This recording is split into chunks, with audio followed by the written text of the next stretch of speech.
wants to know what's happening in China, what is China, and therefore very aptly, the first session is called Decoding China, from Tiananmen to Galwan. And I'm going to hand over to a very dear friend and colleague of mine, Shivali Lewale, who's the director of the Symbiosis School of International Studies. And she has an extremely illustrious panel, and they're going to go ahead and decode China for all of us. Over to you, Shivali. Thank you. Thank you, Dr. Patankar. Thank you, Anita. A very, very good morning to Dr. Muzumdar, to Dr. Gupte, Dr. Vidya, and all my colleagues and esteemed guests. It's truly an honor to, as usual, to be talking to three very distinguished gentlemen, Ambassador Bambawale, Mr. Vijay Gokhale, and Mr. Ganesh Natarajan. Decoding China. Now, when we were talking, Anita and I were discussing, what should we call this session? And, there was this back and forth. And I suggested a few titles, a few themes, and finally, she zoomed down on decoding China. And it's truly because while there's a lot of literature, a lot of ink has been spent on trying to demystify this dragon. Truly, it's no longer the dragon in the room, it's really upon us. And therefore, decoding China would, of course, be, I would say, a humongous task. But I'm going to, of course, hand the session over. In fact, it's going to be more of a conversation with our distinguished panel. They have written extensively on the subject. There have been 3 books, in fact, in the last few months, in the thick of the pandemic, that have come out. One is Rising to the China Challenge, Winning Through Strategic Patience and Economic Growth. The next one is The Long Game, How the Chinese Negotiate with India, which has been authored by Mr. Vijay Gokhale. The first one has been authored, in fact, has been co-authored by Ambassador Bambawale, Mr. Ganesh Natarajan, and there are other authors as well. And finally, Tiananmen Square, The Making of a Protest. So it's an absolute feast. So a very good morning to my distinguished panel, and very, very welcome to this wonderful discussion that we will have. My first question, in fact, I'm going to kick this session off by asking a slightly provocative question, which kind of ties in with the overall theme. I'm going to club 2 books. That is the first one, Rising to the China Challenge, and The Long Game, How the Chinese Negotiate with India. This question really is to all 3 of you. How would you explain the term strategic patience? Because while, of course, we've talked about strategic culture and strategic autonomy, of course, it is a term that was quite popular during the Obama years. Particularly with regard to North Korea and particularly the nuclear issue. But this really caught my attention, strategic patience, and how do we then deal with China? And it also ties in with Mr. Gokhale's book, How the Chinese Negotiate with India. So I would like all 3 of you to comment on this particular point and take us through what you actually mean by this and how do we deal with China. The floor is yours. Maybe Ambassador Bambawale, may I ask you to start? Okay. I was hoping Ganesh Natarajan would go first, but I'm happy to do it, Ganesh. The question of strategic patience. Look, let me just give a little background to the book we have written, and it's written by 6 co-authors. Including the 2 of us here, myself and Ganesh, but there are many other eminent personalities. The background to the book is that when the Chinese marched into, or let me not use the word marched into, but when they moved their troops into Eastern Ladakh in April and early May of 2020, there was a group of us here in Pune, 6 of us, who started discussing and talking about what was happening, what were the implications, what India needed to do, etc. And that kind of conversation, that kind of discussion, it became quite heated at certain times.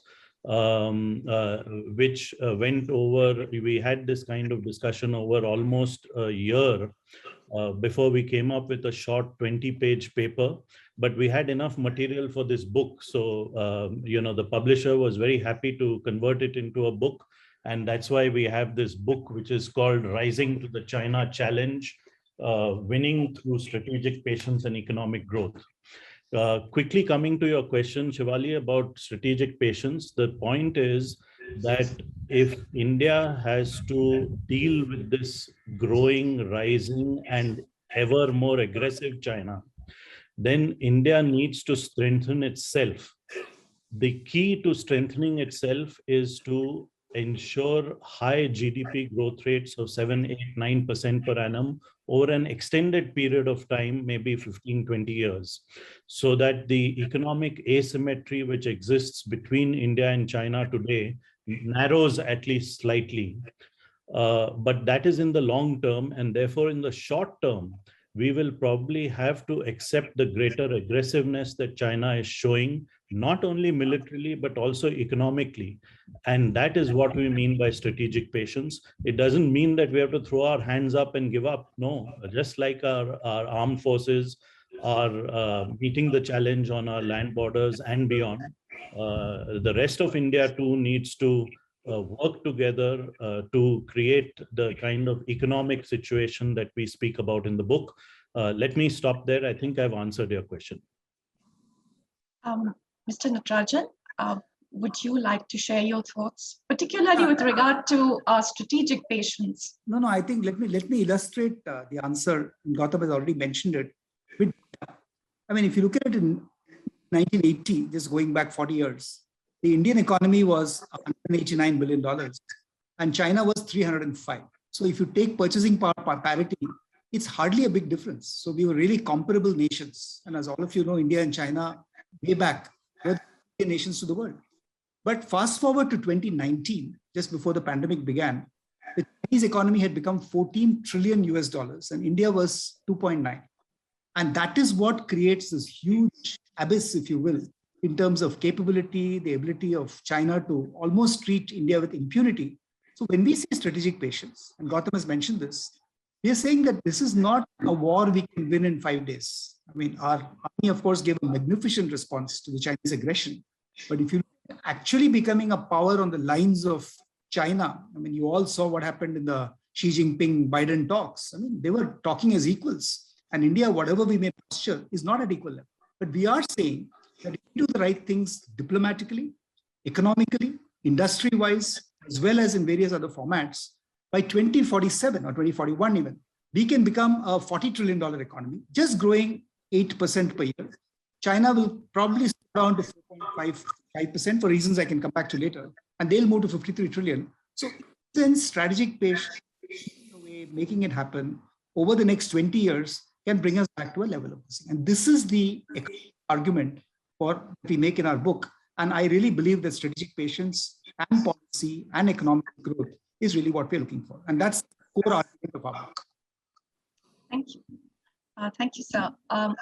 Mr. Gokhale, how would you then see this? How would you interpret this term strategic patience? And I would like to tie this in with your other book, the more recent one, The Long Game, How the Chinese Negotiate with India, where you have, you've given us 6 case studies.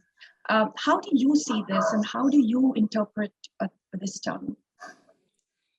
Shivali, I think a real example of strategic patience, we have to admit, is what China showed between 1990 and 2019. Deng Xiaoping's policy of hide and bide, which is hide your capabilities and bide your time, is to my mind the classic example of strategic patience in our contemporary times.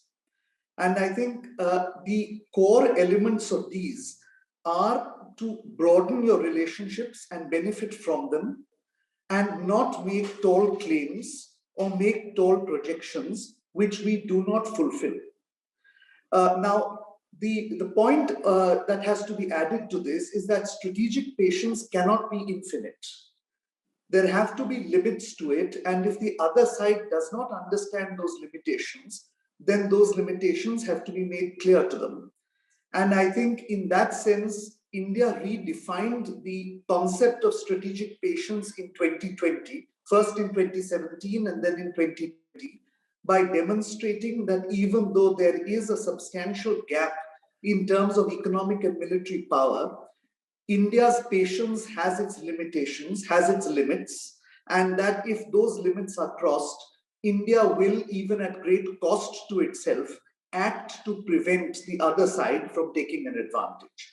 So the short point is, I think we need to learn from China's experience between 1990 and 2020 before making tall claims. But secondly, we need to continue the process of redefining strategic patience the way the current government has between 2015. I use 2015 because the Uri strikes were also part of that redefinition, and 2020.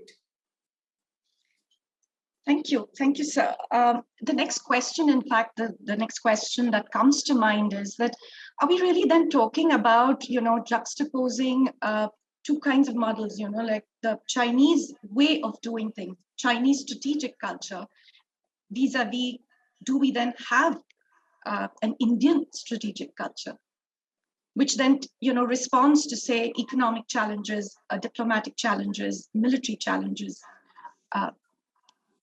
Mr. Natarajan, can I come back to you for that? Sure. And Shivali, that's a very good question. Because the worst thing we can do is juxtapose a model of growth that China, and as Ambassador Gokhale rightly, the whole Deng Xiaoping and now the Xi Jinping models are very different and cannot be transplanted into a very vibrant, sometimes vociferous democratic culture that we have. But let's understand China, because the biggest problem we have is, in fact, we understand Pakistan more than we understand China. Because China, normally the Chinese people ignore us. Let's make no bones about it. Whereas, Pakistan is constantly at our face in Facebook and social media and everything. So we understand more there.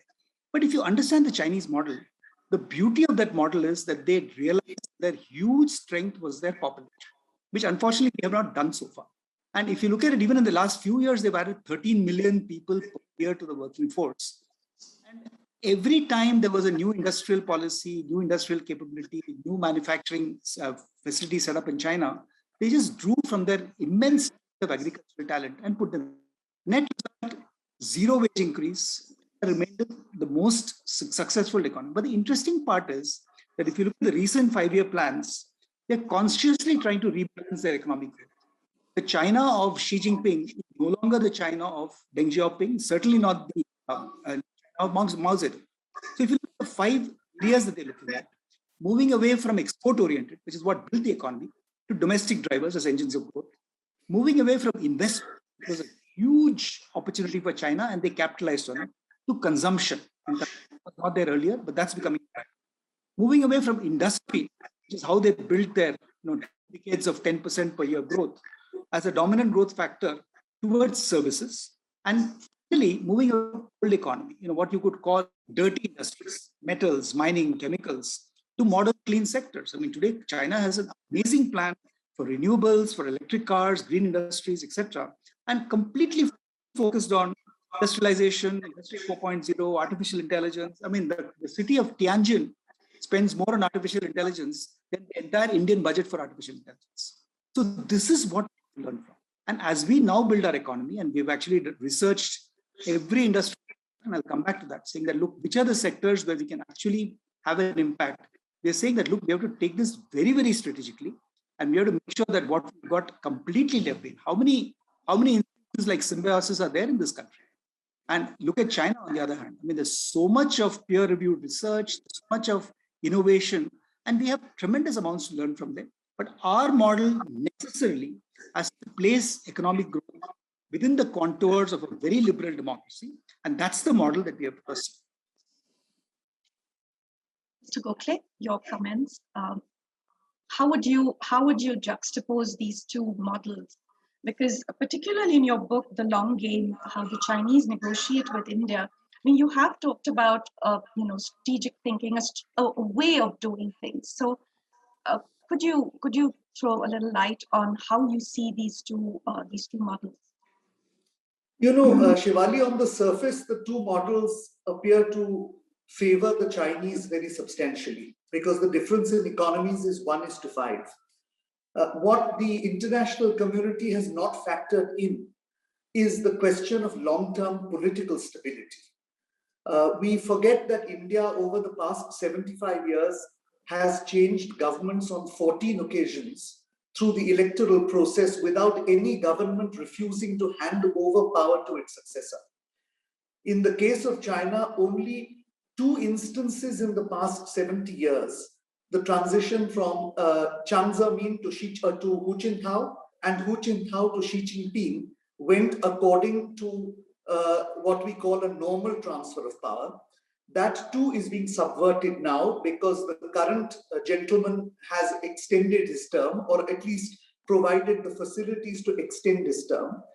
And the Chinese Communist Party has claimed to enjoy the support of the people, but fears to put it to the test. In short, what I'm saying is there is a political brittleness to that state that is not quantifiable, but which cannot be forgotten. Because I don't believe India will have a catastrophic political collapse. We may have our ups and downs, but we will never catastrophically collapse. You cannot say the same of the Chinese Communist Party. History tells us that no communist party has gone into a gentle decline. Therefore, while on the surface, the Chinese might be ahead, my sense is that we need to play for the long game. We need to take the long view. We need to prepare for the day when there is a change of the political scenario in China, rather than simply presuming they will continue till 2049. Thank you, sir. Ambassador Bambawale, I would love to hear your thoughts on this. Let me start with an anecdote. When I was the ambassador in Beijing, I guess they all say that as you grow older, then you're entering your anecdotage. So let me start with an anecdote of what the ambassador of Finland to China told me while I was in Beijing. And while we were talking about China's rise and talking about developments in China, he told me, look, it is only you guys who can stop these guys, which meant that it was only India who could perhaps at some point of time compete with China, maybe even out-compete or out-maneuver China. And when I tried to ask him further details, he said, look, in Europe, we are an aging society. That's happening in large parts of the world, maybe in North America too. You're the only guys who have an age profile, a demographic profile, and also an industrial and agricultural profile, which in the long run could sort of show that democracy works better or maybe as well as authoritarianism, which is what the Chinese are now proclaiming to be a better way of doing things. So I wanted to quote someone else, a third party in this matter, and that's why I'm sharing this anecdote with you. But I have been traveling a lot in rural Tamil Nadu and rural Karnataka over the last week or 10 days. And what I see there gladdens my heart, because I have seen factories which are manned entirely by young ladies of the age group 20 to 25. And it was amazing to see the discipline they brought to their work, which was something that, Vijay and I have seen it in Beijing and in China. And I think that is beginning to happen in India. So I think the future is bright. Of course, we have to get our policies right, and we have to ensure that we are able to industrialize during this current phase of resilient or reliable supply chains, which have become a very important thing to most countries. So that's what I was thinking about while all of you were talking about this question. Thank you. Thank you, sir. And, it gives us hope, but, the media stories say otherwise, because, we have, very disturbing news that's coming in, the Chinese incursions into our territory. So how do we, because of course, Doklam and Galwan are not going to be, I guess we can look forward to many more such skirmishes. I would like your thoughts on this. How do we, is India really prepared? How are we, what is the future going to look like? I mean, I'm really talking here about, say, the next 6 months to a year. Mr. Gokhale? Yes, we are in for a difficult time. I don't think there is any doubt about that any longer. As one of the very distinguished members of the Foreign Service, Mr. Shiv Shankar Menon, said, we have moved into a period of armed coexistence. But India, I think, has demonstrated its capacity to deal with that situation in 2020, and it continues to do so, continues to demonstrate that in 2021. We, of course, will have to pay a certain cost for this, politically and militarily. But in my view, we are, I believe, fully prepared to do that. The nation is behind the government.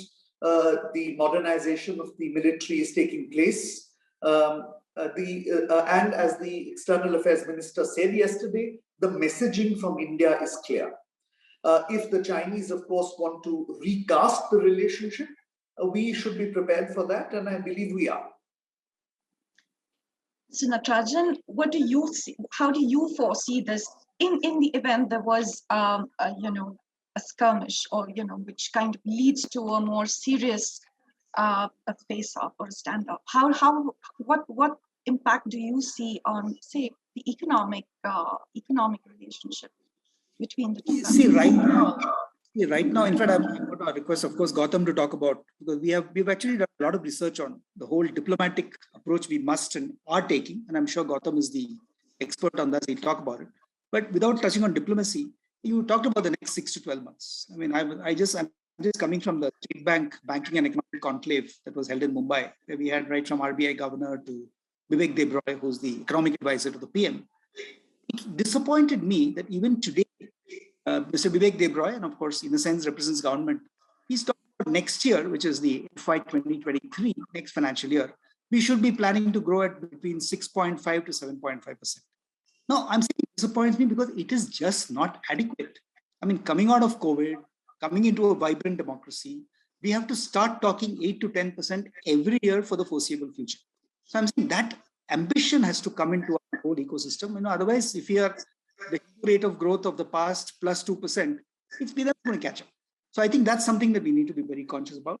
The second thing that we, I think, need to be very, very conscious about is, a lot of policies, due credit to the government, the whole PLI or the productivity linked incentive schemes, building master or champion companies from India and abroad is very much in the right direction, overdue, and it needs to be done. My own industry, as all of you know, I come from the very successful software services industry, but we completely missed the bus on a $2 trillion opportunity called the core ICT sector. Whereas, China, Taiwan, and Thailand have really got into semiconductors and hardware in a big way, we kind of stayed with software services. Now, the productivity linked incentive scheme, for instance, yesterday it was in the news, I'm not telling you anything new, but they're now recasting the whole thing because the big ambition to say that, look, we'll get every hardware manufacturer to come and partner with India. Sorry, it's not happened because people aren't seeing enough bang for the buck in those things, whether it's a Tesla or whether Apple Computer and so many others. So the point I'm making is, if we have to do the kind of growth I talked about between 2021 and 2041, I think we have to be much more thoughtful, we have to be much more strategic. And if you have time, I'll talk about more industries. But in fact, what we did in our book was we said that, look, where is it like rare earths? It's so far behind and China has natural advantages that we must just be Atmanirbhar. Where is it like telecom, where China has a huge private sector monolith that has come up, plus new entities like Huawei and ZTE, which everybody is frenetically banning away. We've banned Huawei from participating in 5G, so has America. But banning people is not the solution. We have to build our own capability. So that's the second one where we have the ability. Thanks to Reliance, Jio, and so many others, we have the capability to build telecom. But most important, I think we have to now start seriously planning for those champion sectors. Core ICT, chemicals, where China is so far ahead of us with their chemical parks, etc., etc. Agriculture, where, now, of course, with the repealing of the farm bills, one doesn't know whether the good points that was mentioned about not just focusing on rice and paddy, whether that will be washed away in all these above. So all these are areas where we have to really make strategic moves, not in the next 10 years, but in the next 1 to 2 years. that is something that people who are absolute passionate India lovers are concerned that I'll get down to the job of making it happen. Thank you. Mr. Bambawale, would you be able to also then comment, but more in terms of, from the military perspective, what can we expect in the next 6 to 12 months? Yeah. In what we argue in our book is that in the long term, over a 15, 20, maybe even a 25-year horizon, India needs to grow at a GDP growth rate of 8, 10, 9, 10% per annum, as Ganesh was just mentioning. But what happens in the short term? And all the challenges are going to come up, as you rightly said, in the next 6 to 12 months. I completely agree with Ambassador Gokhale that, we are going to have this kind of armed coexistence with China, but our military forces have shown that they're capable of standing up, capable of defending ourselves. What we require, of course, is we require armaments. We are still buying everything from abroad, so we require armaments, we require technology, we require higher tech equipment for not only for our military forces, but also for the rest of our industry. And that is where we argue in the book that in the short term, we need to build coalitions with other countries. The Quad is one example of such a coalition. And these coalitions should not just be political level coalitions, they should also obviously have economic ramifications, which the Quad does. And we have argued that there are 3 groups of countries with which India should try to build such partnerships, such coalitions. The first is the big democracies of the world, which includes the US, Australia, Japan, France, and so many others, the UK, Germany, etc. The second group of countries are those which are on China's periphery. And I'll give 2 examples there. One is Russia, which is very important for India, definitely from a military and a strategic standpoint. And second is Vietnam. And the third group of countries is those which are in India's neighborhood. So countries like Bangladesh, Bhutan, of course, you have the Maldives, Mauritius, etc. These are countries with which India should build strong partnerships and coalitions. And by doing so, then in the short run, we will be able to stave off this military, the more than military challenge that China poses to us. Thank you. Thank you, sir. It brings to mind another question. Mr. Gokhale spoke about armed coexistence, but, we have now acquired, we've just concluded the deal with the Russians, but that hasn't made the Americans, they're not too happy about it. And bringing the classic Thucydides trap, the face-off between China and the US, do you think that India will suffer? Are we like the collateral damage in all of this? Or, can we then count on the Americans to support us, to see us through a tough time? Mr. Gokhale? Well, essentially, we are confronting a situation we have never confronted in 75 years, which is that we have a superpower on our doorstep. We don't have a superpower which is a continent away or 2 oceans away. Now, essentially, if we are looking at a Thucydides trap or a US-China adversarial relationship, then that effectively makes us a frontline state in the coming Cold War. The question, however, is, are there examples in history where a frontline state has leveraged its relatively weak situation as compared to its adversary to its benefit? And the answer is yes. In the 1960s and 70s, when the Soviet Union became an existential threat to China, China made up with its erstwhile adversary, the United States, and used the United States' economic, technological, and political capabilities to strengthen itself, even though the Soviet Union was on its doorstep. Therefore, even though we are a frontline state, we can leverage our capabilities to build up our own strength. The problem, however, is that historically, it is also true that most of the frontline states who have aligned with the United States have done badly subsequently, and our Western neighbor is the best example of that. Therefore, it will require a lot of sagacity on our part to handle the situation. But my own sense is that given the way in which Indian diplomacy works, we have the capabilities to do this. Thank you. Ambassador Bambawale, I would like your thoughts on this. Yeah, absolutely. And I'm going to turn to Shivali, something which you will appreciate greatly, to this theory of structural realism in international relations. The biggest champion of which, living champion of which, is Professor John Mearsheimer at the University of Chicago. And the theory of structural realism predicts that when there is a face-off, or when there is a competition between two big powers or major powers or superpowers, if you want to call it, like China and the United States, as we are witnessing now, a country like India will automatically choose to side with the United States. And I think that is already happening. We are seeing it happen in front of our eyes. And the reason why it happens is also very clear. We prefer the superpower who's 5,000 miles away rather than the one who's on your border. And you can see what he's doing on your border, while the guy who's 5,000 miles away is not benign, as Vijay rightly pointed out, and we will need sagacity to deal with him. But that is preferable. That big power, 5,000, 10,000 miles away, is preferable to the guy who's right next door.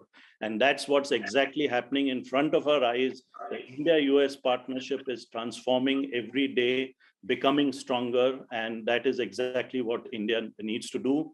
A lot of people in India say that we are giving up our non-aligned position, our this thing to decide on our own, etc., whatever words they use.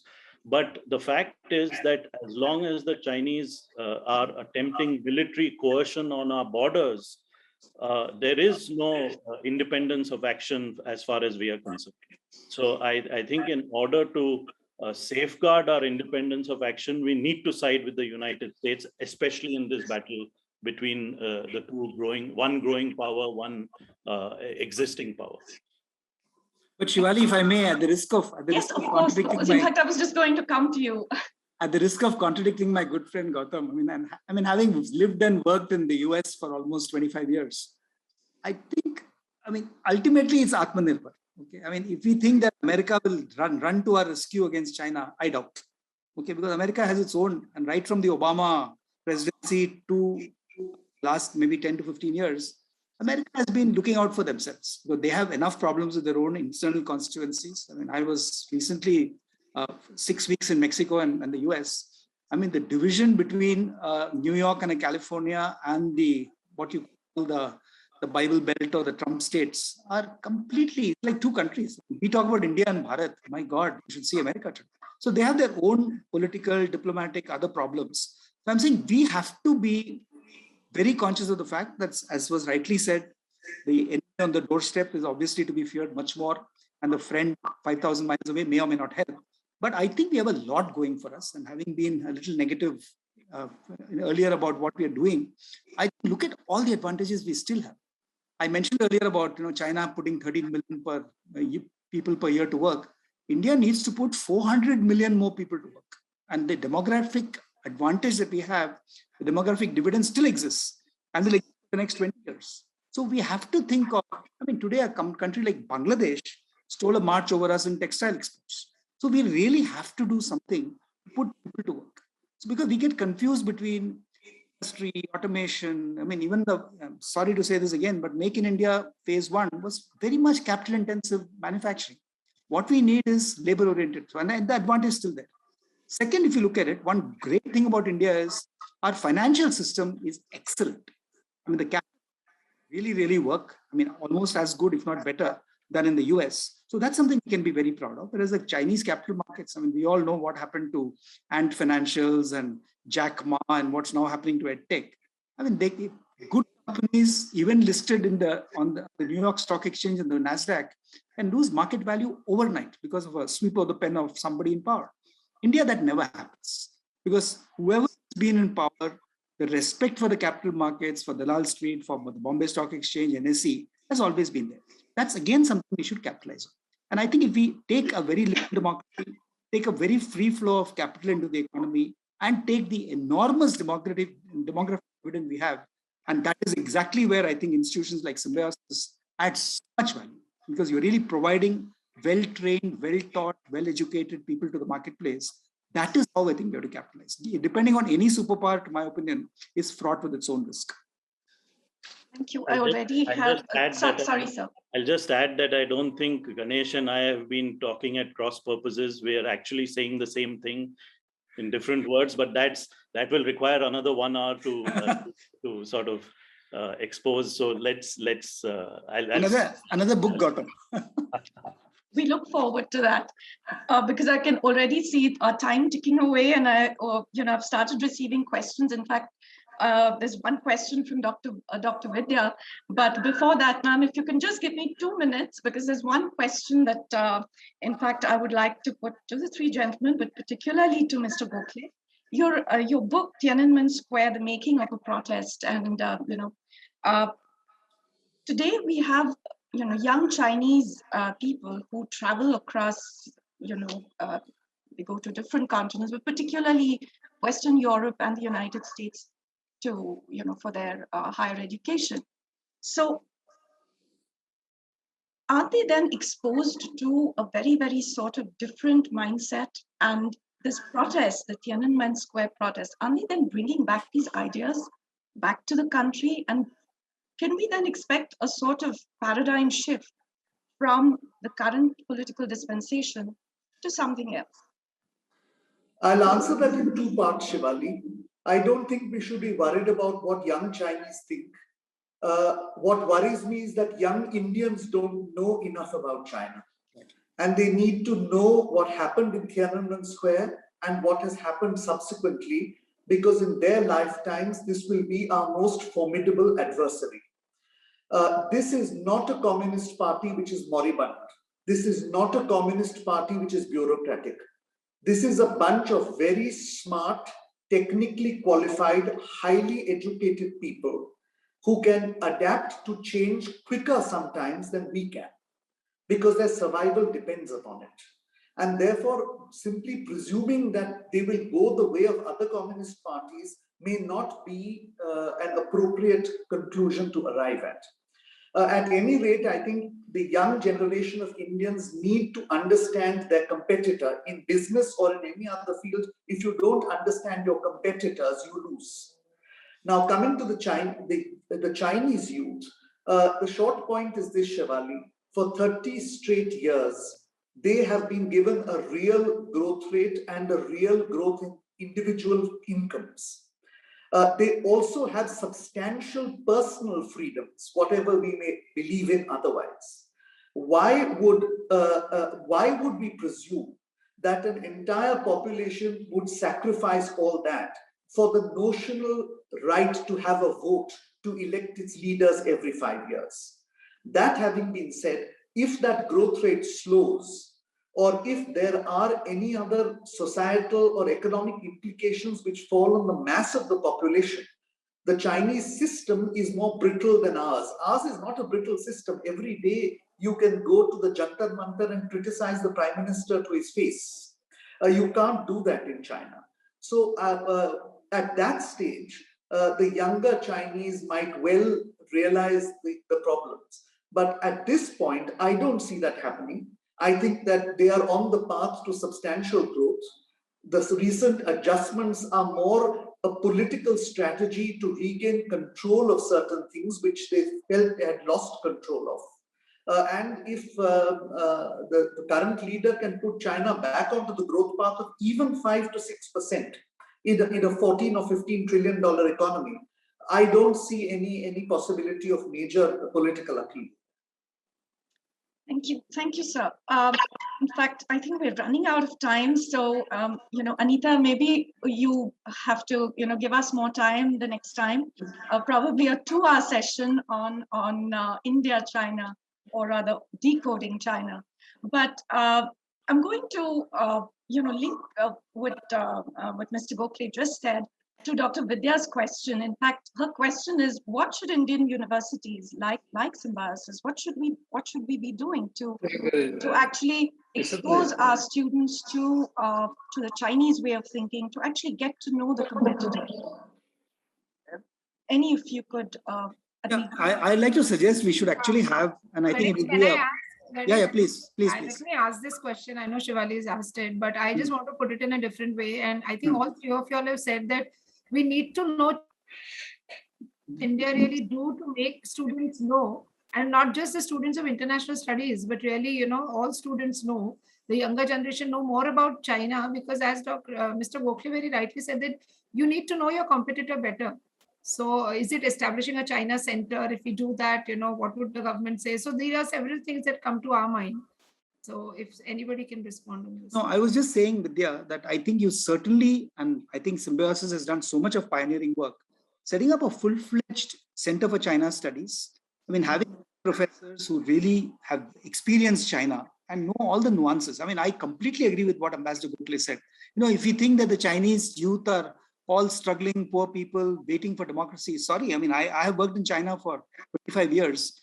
The Chinese youth have loved what is happening in the last 20 years. And I remember, I had a country manager when I was running Zensar, a guy called Charles. Sitting in Beijing in a restaurant with 4 of us, and all of us were freely criticizing America, our own prime minister, etc., etc. And Charles was just smiling away. Later on, I asked Charles when he dropped me to the hotel. He said, "Look, Charles, why don't you ever open your mouth when we talk politics?" He told me, "Ganesh, let me tell you one thing. I am enjoying a superior life which I had never imagined. My children are going to the best schools. My wife is very happy. Why would I take the risk of saying one critical word against my government? I have no problem if my life is so much better." And absolutely what you said, sir. I mean, Chinese are not kind of languishing and hankering for something different. But this realization needs to come. I mean, we are the same view of Pakistan as well. We feel, oh my God, those poor Pakistanis. I mean, I've been to Pakistan twice at the time of my life. But I'm afraid to say it because you might be, called a traitor because you have Pakistani. So I'm saying we must build our youth to be much more open, much more knowledgeable about the facts on the ground. And then I think we can build a much more egalitarian society. Shivali? Yes, I can. There's a question from... Having listened to 3 stalwarts on China, I have a very odd question, rather an open thought. Have we forgotten Gandhi? Can Gandhi be relevant today? Can we find out some solutions in the life and work of Mahatma Gandhi? Because Mahatma Gandhi also faced, rather India faced an enemy which was 100 times stronger economically, militarily, etc., etc. And yet Gandhi found a way to achieve our freedom. Can there be a Gandhian solution to the present problem? Can there be something like Gandhian diplomacy, as you call it, to this particular problem? This question may be very odd, question may be very novice, but still, I thought as you were talking that why not go back to Gandhi and ask him a question, what you would have done had you been alive today? I'll just pass the floor to Mr. Gokhale and in fact, our three very knowledgeable panelists. No, I am nonplussed by the question. I can't answer you straight away, sir. I'll have to think about it, research it a little bit. Whether a return to Gandhi will help us overcome this particular challenge that we are facing from a rising China. I guess there are aspects of it, but we'll have to research it and think about it and discuss it a little more before we can answer. I don't have an answer straight off the cuff. Thank you. To your excellent question, Ganesh. I don't know about. Yeah, one thing, Professor Mazumdar, and I think you raise a very important point, and it kind of goes back to that. Instead of keeping on being militant and talking negatively about everybody, today, thanks to social media, we have a negative opinion on everything, and the youth are as bad as we are in terms of that. But I'm saying if we went back to saying that, look, let's get back to the grassroots. Make stuff happen. What Gautam talked about, because he was in various parts of Tamil Nadu, And I mean, I myself seeing that no states which are progressing, people are quietly doing their work and doing stuff. I'm saying if these 400 million people that I talked about have to come back to work, what we are doing in the city of Pune is nothing but giving what we call agency or aspiration to all the slum youth across 640 slum communities. And we are finding that they absorb it like a sponge. I mean, then you're keeping them away from divisiveness, violence, communalism, so many things that are happening in this country. But I think that is the solution, sir, that you have to get people to commit themselves to doing better stuff for their families. I mean, do honest work themselves rather than looking at shortcuts. And I think if we can build that kind of a culture or a value system in people, not just at the highest level of society, but at all echelons of society, I think we will build a better nation. And I think that is, to my mind, what Gandhi's teachings can offer: to be simple, to be humble, do work, and build the country.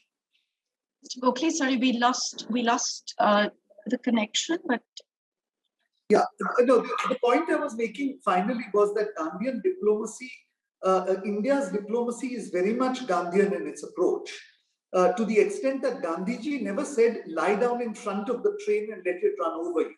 He said, organize yourselves in a manner in which you can stop the train without violence. And I think Indian diplomacy continues to follow that practice. And we have followed that practice even recently in Eastern Ladakh. We have taken a counteraction when it is necessary, but we have offered peaceful negotiations to resolve the matter. If the other side chooses not to accept it, well, then we will take further counteraction. But we don't intend to solve any problem through violence. thank you, sir. There is a question from Rahul Maslekar for Mr. Gokhale. Rahul wants to ask, would any negotiation between US and China about Taiwan lead to India paying a price in terms of more Chinese push on Indian territorial integrity and US turning a blind eye to such belligerence? I don't know whether there can ever be a deal between the United States and China, but my own view is that if China does reunify Taiwan with it by whatever means, I very much feel that we will come under great pressure, because for the Chinese, it is a stated objective that what they call South Tibet, what is the Indian state of Arunachal Pradesh, has been described as a core issue for them. So yes, if for some or any reason Taiwan reverts to China, we have a big problem on our hands.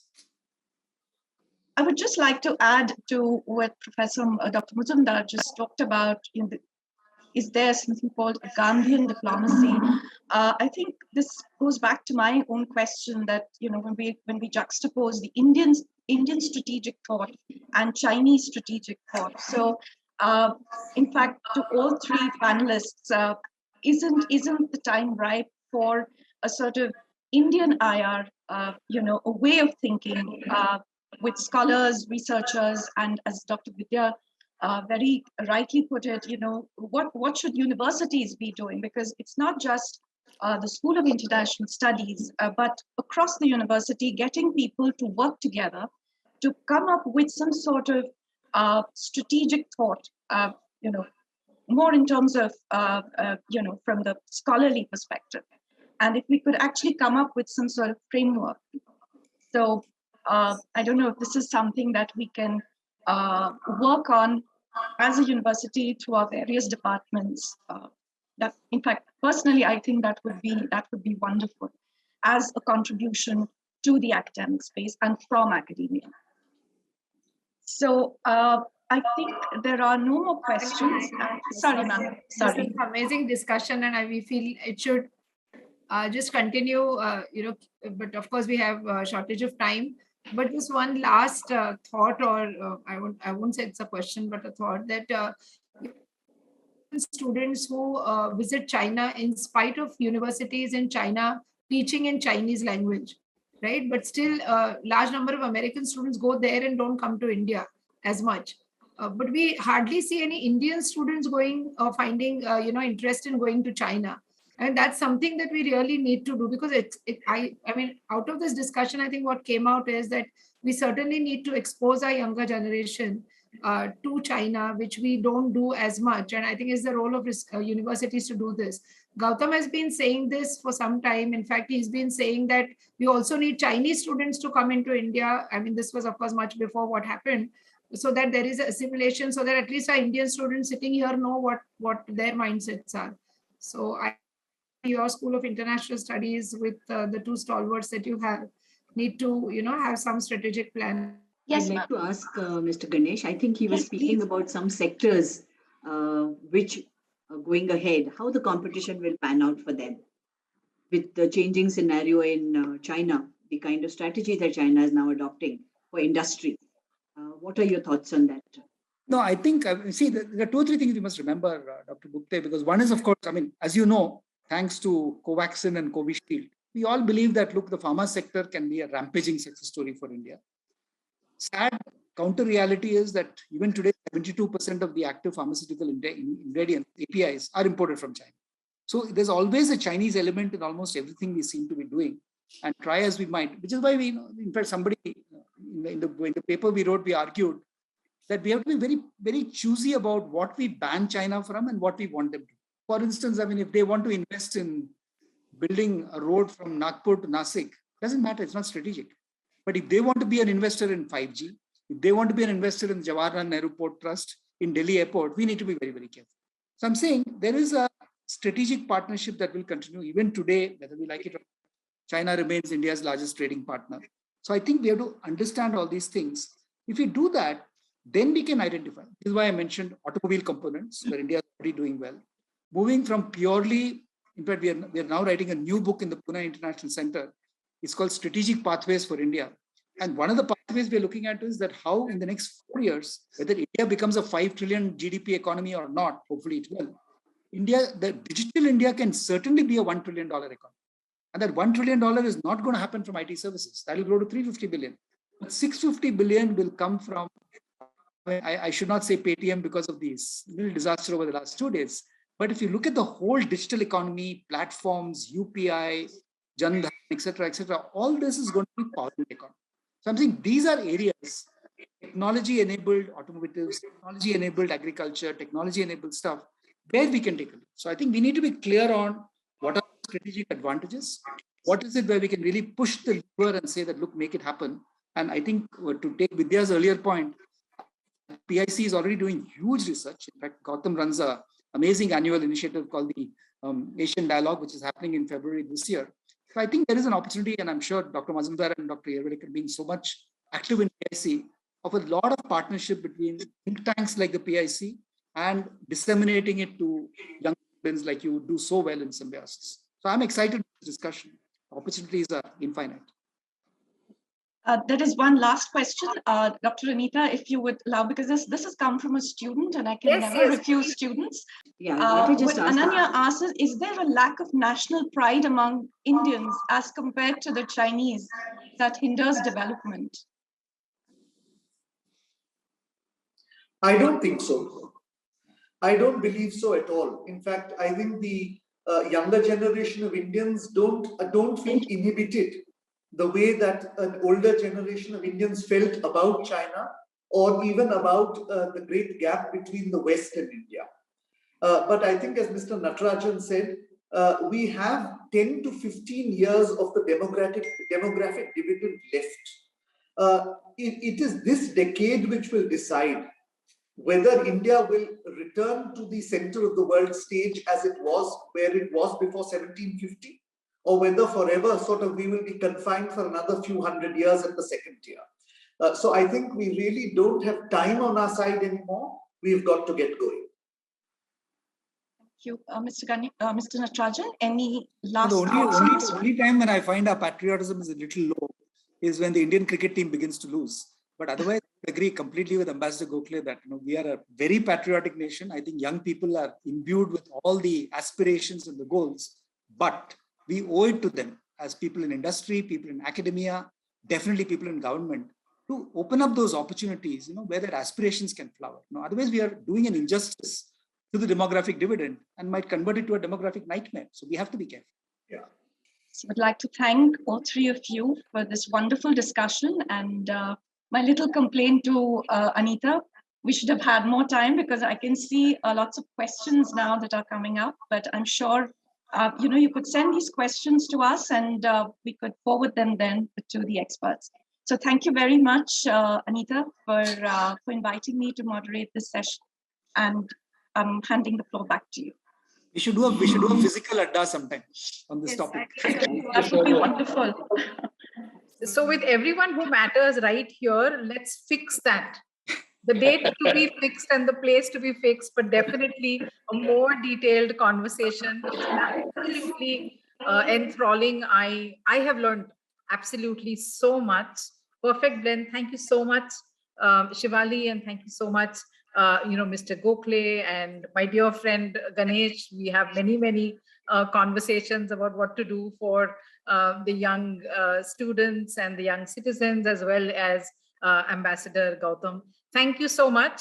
For all of those who have joined us, this has been an absolutely enthralling first session.